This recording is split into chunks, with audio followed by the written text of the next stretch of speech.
cruciales de su existencia. La humanidad, que empleó miles de años en consolidarse, corre el riesgo de ser destruida. Ni siquiera el Imperio Romano en su época tuvo tanto poder cuando implantó la Pax Romana. El gobierno de los Estados Unidos trata de imponerle al mundo una nueva política que algunos han llamado Pax Americana. Estos son los llamados tanques pensantes, quienes, convencidos de la superioridad de Estados Unidos, tratan de asegurar por la fuerza del armamento la presencia global de la superpotencia, inspirados en la idea de que ese imperio actual le toca un papel supremo en el mundo. Para esto han elaborado una política que horrorizó, incluso en su momento, a algunos de los políticos norteamericanos, pero que ahora, después de los atentados del 11 de septiembre, no parece tan exagerada. Van a hacer todo lo posible por no dejarse arrebatar el poder. Bueno, incluyendo, yo diría, cualquier cosa. Hasta darle candela a la Casa Blanca, aunque la tengan que hacer después de madera. Luego entonces, sencillamente, este sector de política que está en el poder en este momento de Estados Unidos está dispuesto a cualquier cosa con tal de seguir en la Casa Blanca, con tal de seguir liderando el proceso. Nosotros debemos recordar que en diciembre de 1960, cuando el cambio de Eisenhower por Kennedy, Cuba puso los cañones en el malecón. Eso no es casual. Es que los asuntos de política exterior son asuntos que tienen una importancia grande en los momentos muy cercanos a la decisión electoral.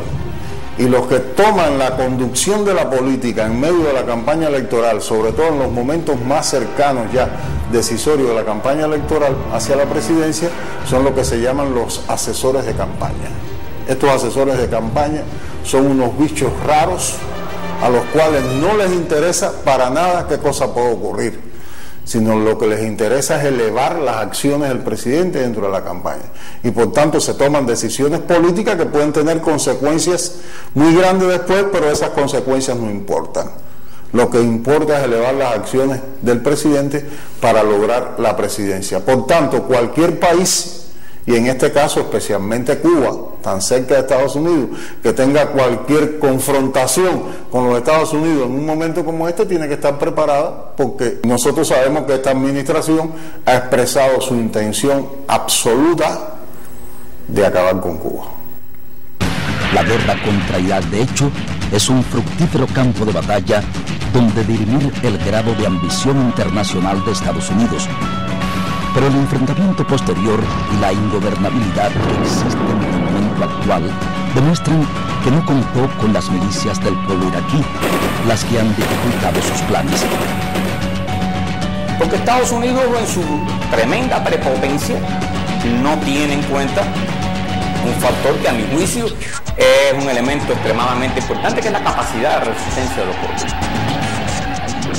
Esa capacidad de resistencia que puede ser de manera espontánea, como hoy se lleva a cabo en Irak, pero puede ser mucho más fuerte cuando es una resistencia organizada, preparada, sustentada política e ideológicamente, como es el caso cubano. Y por lo tanto los escenarios son totalmente distintos, pero ello no quita la posibilidad de que la prepotencia norteamericana, un error de cálculo como siempre han tenido las administraciones norteamericanas y sobre todo en el caso de Cuba, pueda llevar a las administraciones de turno a la peregrina idea de que una acción militar contra Cuba sería el punto culminante para poner fin a una historia de agresiones de más de 100 años. Yo creo que la vida demuestra de que prácticamente una acción de este tipo contra Cuba estaría conducida al fracaso. Sería una acción de un altísimo costo para Cuba, cierto, pero también sería la acción de la derrota, como explicó el comandante en jefe, el comienzo de la derrota definitiva del imperialismo en Estados Unidos, una acción militar de ese tipo contra Cuba, a partir de la resistencia que el pueblo en una guerra larga, una guerra prolongada, en una guerra sangrienta, al final puede haber muchas cosas. Yo creo que los cubanos, de lo que estamos preparados para la variante peor, que la variante peor siempre nos prepara para todas aquellas variantes que queden por debajo de esta en peligrosidad. Y la variante peor es un enfrentamiento total con Estados Unidos, que, repito, sería extremadamente costoso para Cuba, pero sobre todo costoso para Estados Unidos. Para Cuba, desde luego, también es una situación peligrosa que esta actual administración continúe. Por razones obvias, es un gobierno que no puede permitir la existencia de una revolución como la cubana a 150 kilómetros de su territorio, es decir, un país que les dice las verdades en su cara, que le cuestiona su poderío, que le cuestiona su hegemonía imperial. Y por tanto nosotros estamos parte también de ese posible y no descartable peligro de una agresión. Ahora, yo creo que en primer lugar ellos deben pensar que Cuba no es ni siquiera Irak, y en Irak no han logrado dominarlo. Y en Irak, como sabemos, existen profundas divisiones en la sociedad, es decir, que están dadas por la religiosidad de cada uno de los iraquíes, kurdos, chiitas, sunitas, cristianos, meronitas, etc. Y no es el caso cubano. Por otra parte, nosotros nos hemos preparado, es decir, estamos lo suficientemente preparados como para resistir una agresión.